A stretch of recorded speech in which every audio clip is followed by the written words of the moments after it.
Welcome back to another episode of That's Business. I have now started a series where I will be answering all the common questions I get. I'm your host, Angela Buccellato. Today, we're going to be talking about how to identify if a job, a company, or a hiring manager is an ideal opportunity for you. Now, I get this question every single day, whether it's someone right out of college that hasn't ever looked for a job, whether it's someone that's a veteran in the industry looking for a job. Doesn't matter if you haven't looked for a new role in 5 months or 5 years or 15 years. This all gives you the same. So the first and most obvious one is conducting research. If you're on LinkedIn, and if you're not, you really should be, you actually can utilize your premium to look at company insights. So if you go to any company page, so if you type in, we'll just say General Motors, for example, on their company page, there's a tab that says Insights. On that tab, you can look at company growth.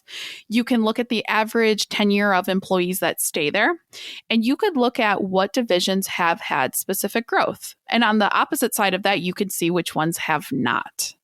Now, of course, not every single employee is on LinkedIn, but it is a pretty good average. I've learned that if the company has been in business for quite some time and the median tenure is under 2 years, that's usually a red flag.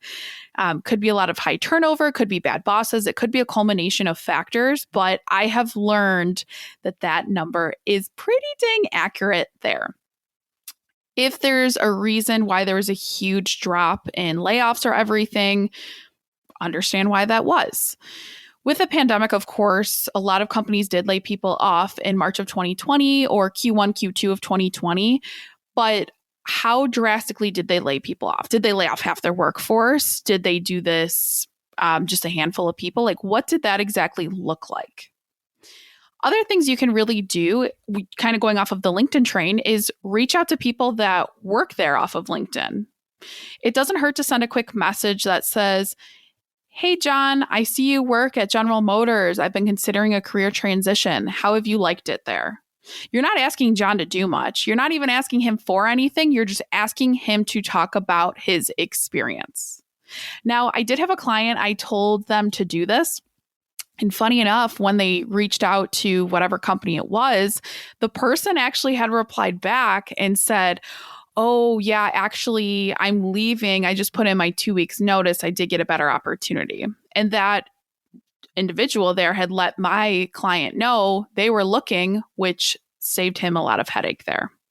It doesn't hurt to reach out to people and understand why people are leaving. So is it a culture problem? Is it just got a better raise? I mean, every company is not a one size fits all at all. Good example of this I had, and this was, I swear, serendipitous, whatever you want to call it. But one time I had a client, she was, I believe, late 20s, early 30s, and she wanted to leave her current company because it was all older white men that ran the company. She had wanted to grow. She wasn't being heard. She wasn't compensated fairly. And she said, "I'm done. Like, I don't fit in. The culture's not for me. I just want to leave." Okay. So second phone call right after hers, I got on with an older gentleman, and he had been wanting to go to the company my previous client was leaving from. Now, the reason I didn't tell him that she was leaving and, "Oh, you probably shouldn't apply there," is because the reason she was leaving is the environment he wanted. So I'm not going to sit there and say, "Oh, they're a bad company." However, if I'm doing, 15 some resumes from people at the same company, I have no problem telling people that maybe they should stay away. And at the end of the day, every opportunity is different. It really depends on the hiring manager. It depends on the department, the responsibilities, and everything there. And what's happening with the market and kind of going forward, ask the tough questions. I mean, why is this position open? Who are you looking for to fill this role? What are the expectations? You're interviewing companies as much as they're interviewing you. Another facet you could really use is Glassdoor. I will say, take Glassdoor with a grain of salt. I mean, when I got fired from my job, the first thing I wanted to do was go on Glassdoor and rip them a new one. But there are people that are happy there, and there are people that are not. So I don't love Glassdoor. I get asked about Glassdoor all day, every day, but just keep at it. I'd rather you use LinkedIn and really see if you have any connections at said company. And really with your job search, you really should just be open and honest. Talk to friends and family members and say, hey, look, I'm looking for new opportunities. I'm just being very vocal about it. Had a conversation with a client today where she's in one of my networking groups and she's looking for a job and she hasn't been going. And I can tell she doesn't have the confidence there. And I told her, I'm like, you have to just show up, own that you quit your job, and say what expertise you bring to the table. What is so underrated is people that have connections. What is it? The 6 degrees of separation I've talked about on multiple podcasts, but you are one connection away, one interaction away from someone that can change your life or ultimately get you another job. And that's what you want to do. So be open about that. Tell people you're looking for a job and let them be the recruiters for you to search for other opportunities. Funny enough, we make sure all of our clients understand what we do. We take the time on consultations and phone calls and coaching sessions to really understand the full scope of what the Resume Rescue offers. This has led to so much business for us from Facebook, from conversations at bars, weddings. I mean, you name it. We're getting business this way because we have our own little minions or past clients who feel confident and comfortable explaining what we do. And that should be the goal for you in your job search.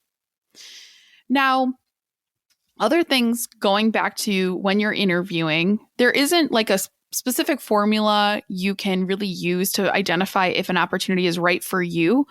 But again, going off of those questions, ask people questions. I mean, when I'm saying they're interviewing you as much as you're interviewing them as much as they're interviewing you, I truly mean that. If you're asking for projections, if you're asking how'd you handle the pandemic, how are you handling the recession, what are your projections for Q4 and 2023, there's no reason they can't give you that. I'm not asking you to ask them all their nitty-gritty details, how much revenue they make, what they're doing in business, what everyone's salary is. I'm not saying doing that. I'm saying doing rough projections and sharing that with you, or even just like what goals the organization has. Me being a small business, I have no problem. My employees all know exactly what's going on. Any potential hires, I share projections with. It's hard to take on a new position, and I always want to make sure that the people that I'm onboarding to my company feel confident and comfortable and are bought into the mission of it because it's a different environment. But sharing those projections, understanding what that looks like there, and asking further questions. Why is this position open? What happened to the last person in this position? What kind of environment is this? How does your team interact? How do you balance or how do you provide a work-life balance to your employees? Understanding what the expectations are goes such a long way. My favorite piece of advice to give people that you may roll your eyes listening to this, trust your gut. At the end of the day, if you don't trust your gut or you're having a bad feeling about something, you should run far away. And what I mean by that is just checking your energy and how you feel. So if a hiring manager is interviewing you and you just feel off or think the interview's off, run far away from it. I unfortunately had a client, she's happy now, so bless her heart, but I had a client who was so miserable at her current job. She was severely underpaid. 15 years of experience and my employees were making more money than her. And she jumped at the first opportunity that was thrown at her. It sounded perfect on paper. The right PTO, the salary, a huge salary increase, and everything. And she jumped on it. Her gut and she didn't reach out to me till after the fact, of course, but her gut was telling her something's off here. So after she accepted the position, she was in it for, I believe it was 3 weeks to a month. And she reached out to me, close to tears on the phone with me and saying, Angela, I made a big mistake. And the reason she said, the conversations were fine. Everything sounded fine, but my gut just kept telling me not to take it. And I still did. And she just kept reverting back. I should have never left my job. I should have never. Well, she should have left her job at the end of the day. Should she have waited a little longer? Absolutely. But her not trusting her gut kind of screwed her in the long run. She did end up finding another position that she absolutely loves and adores and is still there. I think this was 2 years ago, which is great. But this could have all been avoided if she would have trusted her gut.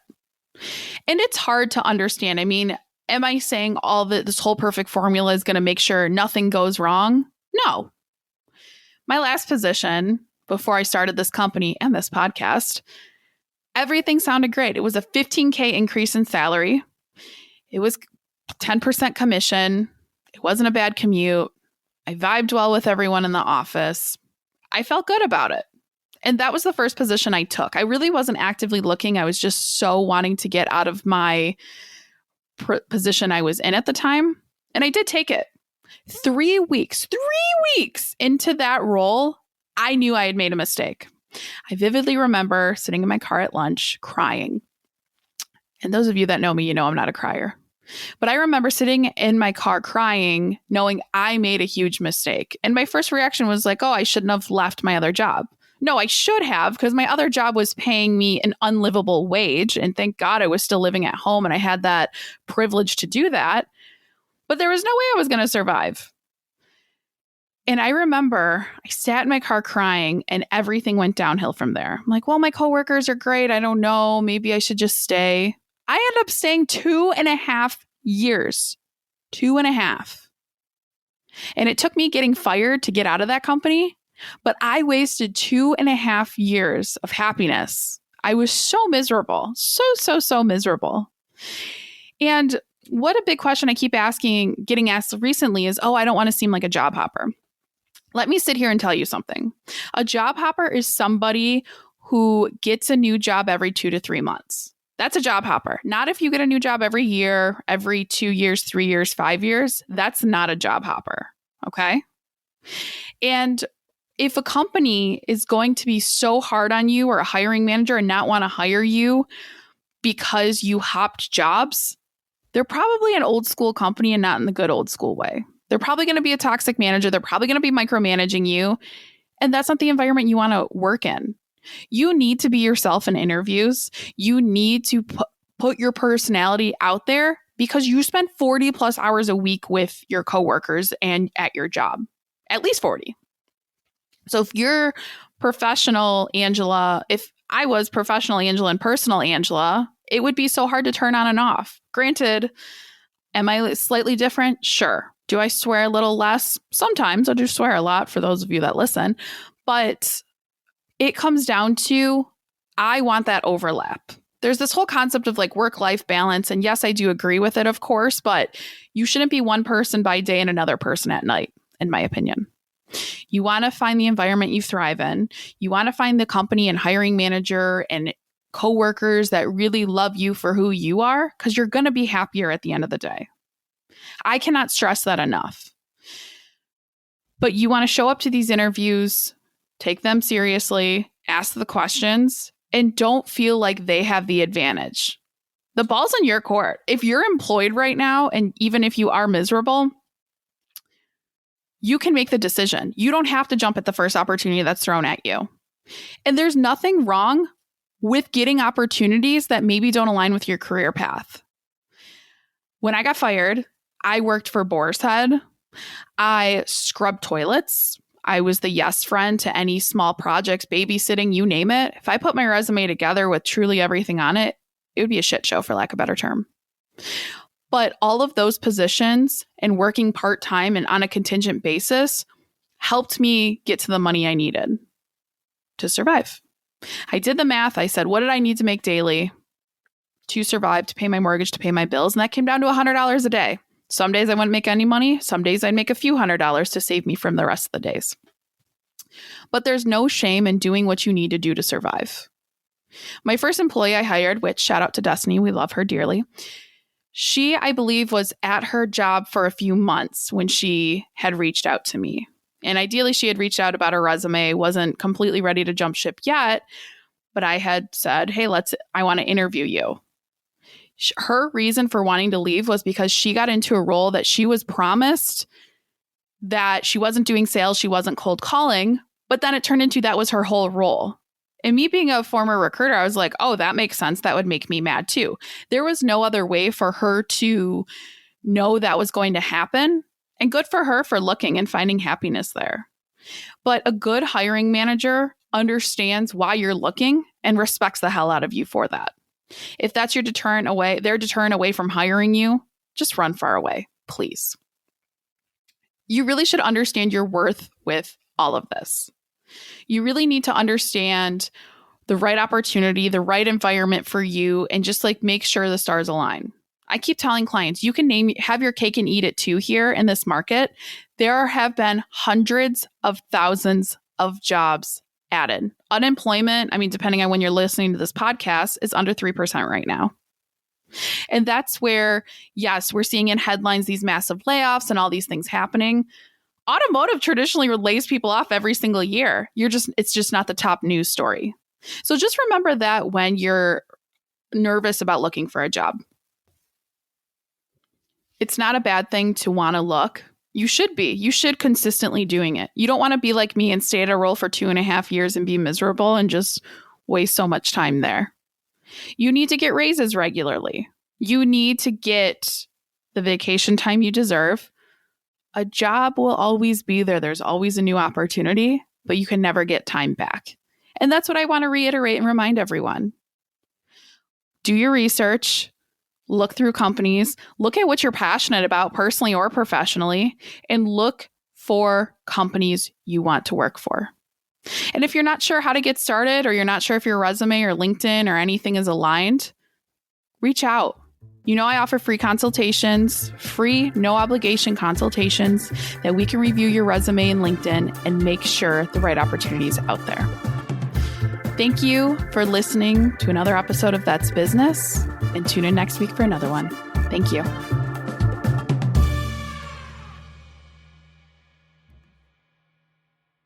If you're looking for a career change and you're not sure where to start, the Resume Rescue can help. Sure, there's no such thing as the perfect fit for everyone, but here at the Resume Rescue, we're on a mission to find the perfect solution for you. Whether it's changing careers, updating a resume, learning LinkedIn, or practicing interviewing, we have you covered. Find us online at theresumerescue.com and find all of our contact info in our show notes.